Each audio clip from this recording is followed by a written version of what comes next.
সকাল বিকাল চায়ের সাথে বিস্কিট খেতে আমরা কম বেশি সবাই ভীষণই পছন্দ করি, তাই না? নমস্কার বন্ধুরা, আমি পম্পার কিচেনে আপনাদের সকলকে স্বাগত। আজকের একটা ডিম আর 1 কাপ সুজি দিয়ে দারুণ একটা বিস্কিট রেসিপি আপনাদের সাথে শেয়ার করব। দুর্দান্ত টেস্ট হয় এই বিস্কিট। একবার যদি বানিয়ে খান দেখবেন দোকান থেকে বিস্কিট আর কিনে খেতে ইচ্ছাই করবে না। আর এমন বিস্কিট যদি বাচ্চারা পায় তারা তো ভীষণ মজা করে খাবে। তাহলে চলুন আজকে দারুণ স্বাদের এই বিস্কিট রেসিপিটা বাড়িতেই বানানো যাক। আজকে সুজির বিস্কুটটা বানানোর জন্য দেখুন এখানে প্রথমে নিয়ে নিলাম একটা কাঁচের পাত্র। এবার নিয়ে নিয়েছি একটা ডিম। ডিমটাকে আমি প্রথমে ফাটিয়ে নিলাম। এবার এই ডিমের মধ্যে দিয়ে দেবো এই চামচে 3 চামচ চিনি। চিনিটাকে কিন্তু আমি খুব ভালোভাবে ব্লেন্ড করে নিয়েছি। আমরা যদি মনে করেন একটু মিষ্টি বেশি হলে ভালো হয় তাহলে কিন্তু চিনির পরিমাণটা একটু বেশি দেবেন। চিনিটা দেওয়ার পর ডিমের সাথে চিনিটাকে খুব ভালোভাবে কিন্তু ব্লেন্ড করতে হবে। আমার মতো এরকম ডিম দিয়ে ইউনিক স্টাইলে আজকের বিস্কুটটা বানিয়ে দেখবেন। এই বিস্কিট কিন্তু দুর্দান্ত টেস্ট হয়। ডিম আর চিনিটাকে কিন্তু খুব ভালোভাবে ব্লেন্ড করতে হবে। মিনিমাম 3 থেকে 5 মিনিট এটাকে ব্লেন্ড করতে হবে। এটা ব্লেন্ড করার পর দেখবেন একটু ফেনা ফেনা হয়ে যাবে আর সাদা হয়ে যাবে, তখন জানবেন যে ব্লেন্ড করাটা একদম ঠিকঠাক রয়েছে। তো এটাকে আমি 5 মিনিট ধরে খুব ভালোভাবে ব্লেন্ড করব। এটাকে যত ভালোভাবে ব্লেন্ড করবেন বিস্কিটটা ততটাই টেস্টি হবে। দেখুন ডিমটাকে আমি খুব ভালোভাবে কিন্তু ফাটিয়ে নিয়েছি। আর দেখুন ডিমের কালারটা কিন্তু একদম চেঞ্জ হয়ে গেছে। এইরকম ফেনা হবে আর দেখবেন একটু সাদা হয়ে যাবে। এবার দেখুন এই বাটিটা নিয়েছি, এই বাটির মাপ করে আমি এখানে 1 কাপ সুজি দিয়ে দিচ্ছি। এখানে দিয়ে দেবো সামান্য পরিমাণে লবণ, দিয়ে দেবো এই চামচের 1 চামচ মিল্ক পাউডার মানে গুঁড়ো দুধ, আর দিয়ে দেবো এই চামচের 1 চামচ ময়দা। এবার সমস্ত উপকরণ এইভাবে কিন্তু খুব ভালোভাবে মেখে নিতে হবে। দেখুন মিশ্রণটা মাখানোর পর আমরা বুঝতেই পারছেন মিশ্রণটা কিন্তু একটু চিটচিটে করছে, হাতের মধ্যে কিন্তু এইভাবে চিটচিট করে লেগে যাচ্ছে। তো এটাকে কিন্তু আমি 10 থেকে 15 মিনিটের জন্য রেস্টে রেখে দেবো।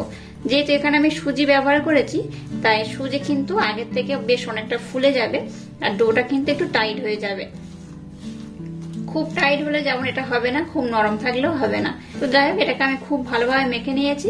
এবার এটাকে আমি 10 থেকে 15 মিনিটের জন্য রেস্টে রেখে দেবো। তারপর আমি আপনাদের সাথে নেক্সট স্টেপ শেয়ার করব। দেখুন মিশ্রণটাকে আমি 15 মিনিটের জন্য রেস্টে রেখে দিয়েছিলাম। মিশ্রণটা দেখুন অনেক টাইট হয়ে গেছে আগের থেকে, দেখে বুঝতেই পারছেন বেশ অনেকটাই টাইট হয়ে গেছে। এই পর্যায়ে এর মধ্যে আমি আবারও এই চামচে 2 চামচ ময়দা ব্যবহার করব। খুব বেশি দরকার নেই, 2 চামচ দিলেই হবে।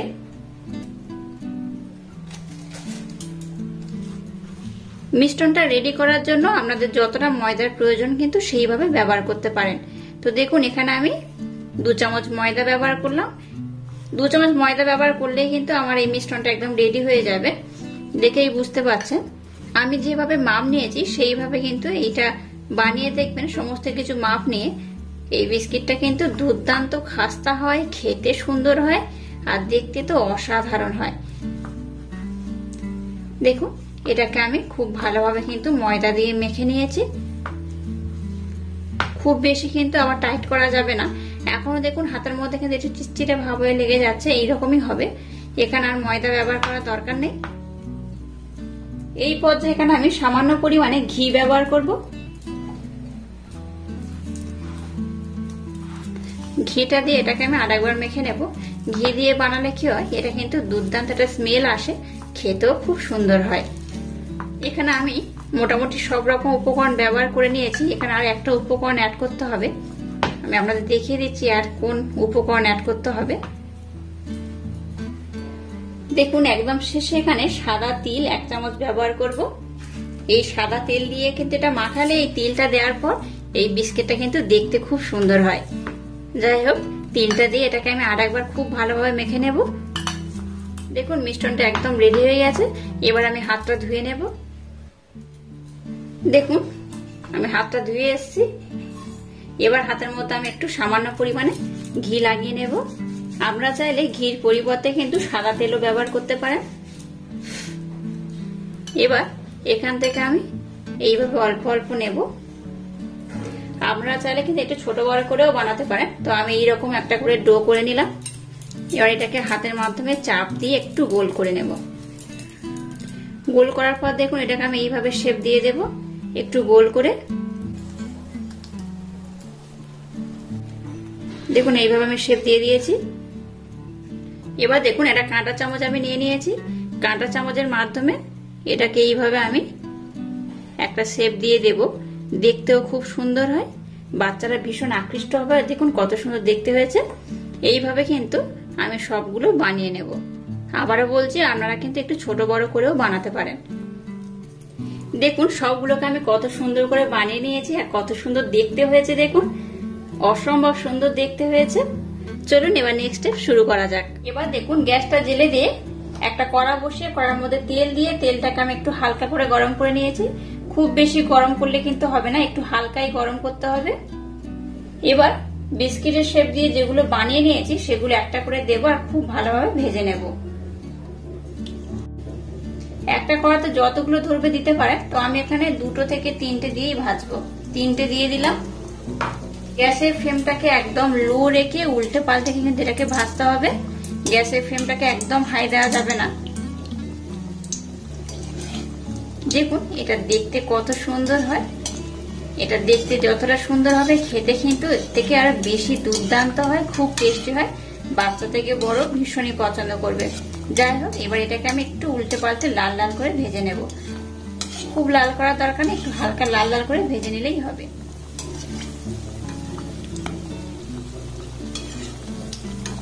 একটু উল্টে পাল্টে এটাকে ভাজতে হবে। দেখুন এটার মধ্যে কত সুন্দর একটা কালার চলে এসছে। এটাকে কিন্তু আরেকটু লাল লাল করে ভাজতে হবে। আর দেখুন এগুলো ফুলে কিন্তু ডবল হয়ে গেছে। দেখুন আমি কত ছোট আর কত পাতলা করে বানিয়েছিলাম, সেটা দেখুন ফুলে একদম ডবল হয়ে গেছে। যাই হোক, এটাকে উল্টে পাল্টে কিন্তু এইভাবে একটু লাল লাল করে ভেজে নেব। যেমন বিস্কিটের কালার হয়, একটু লাল লাল করলে এই বিস্কিটগুলো কিন্তু বেশি টেস্টি হয়, খুব মুচমুচে হয়, খেতেও দুর্দান্ত হয়। এইভাবে বিস্কিট বানিয়ে কিন্তু বাচ্চাদের দিতে পারেন। ঘরোয়া প্রসেসে তৈরি এই বিস্কিট খেলে কিন্তু ভীষণ ভালো। বাজার থেকে না কিনে এইভাবে যদি বিস্কিট কিনে বাচ্চাদের বানিয়ে দেন, বাচ্চারা ভীষণ মজা করেও খাবে আর স্বাস্থ্যের জন্য কিন্তু ভীষণ উপকার। এটাকে আমি আরেকটু লাল লাল করে ভাজবো। দেখুন বিস্কিটগুলোকে কিন্তু আমি লাল লাল করে ভেজে নিয়েছি আর কত সুন্দর দেখতে হয়েছে। দেখুন এইভাবে কিন্তু এটাকে লাল লাল করে ভাজতে হবে, তাহলে কিন্তু দেখতে সুন্দর হবে আর খুব মুচমুচেও হবে। এটাকে আমি উঠিয়ে নেব।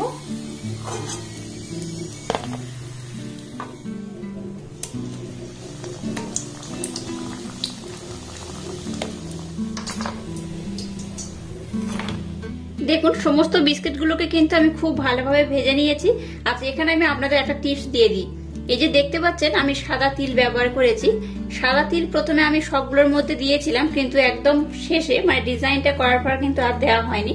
তার জন্য দেখুন প্রথম 4টে ভেজেছিলাম, 4টের মধ্যে কিন্তু তিল খুব কম পরিমাণেই দেখা গিয়েছে। আর একদম লাস্টে যে 4টা আমি ভেজেছি, কিভাবে ভেজেছি দেখে নিন। কাঁচা অবস্থায় মানে যখন এটা ভাজিনি তখন কিন্তু সাদা তিল উপর দিয়ে একটু দিয়ে দিয়েছিলাম। দেওয়ার জন্য কিন্তু তিলগুলো খুব সুন্দরভাবে সেট হয়ে গেছে আর দেখতেও কিন্তু খুব সুন্দর লাগছে। এটা দেখতে যতটা সুন্দর, খেতে কিন্তু দুর্দান্ত, খুব মুচমুচে হয়। আচ্ছা একটা ভেঙে আমি আপনাদের দেখাচ্ছি। দেখুন এটাকে কিন্তু খুব ভালোভাবে ঠান্ডা করতে হবে। গরম অবস্থায় কিন্তু খুব একটা মুচমুচে খাস্তা হবে না, একটু নরম থাকবে। তাও আমি আপনাদের ভেঙে দেখাচ্ছি। দেখুন এটা কত সুন্দর হয়েছে। এই দেখুন, এই দেখুন আওয়াজটা শুনে বুঝতেই পারছেন কতটা খাস্তা হয়েছে। খুব সুন্দর দেখতে হয়, খেতেও কিন্তু দুর্দান্ত হয়। একবার অবশ্যই আমার মতো ট্রাই করে দেখবেন, আশা করছি আপনাদের ভীষণ ভালো লাগবে।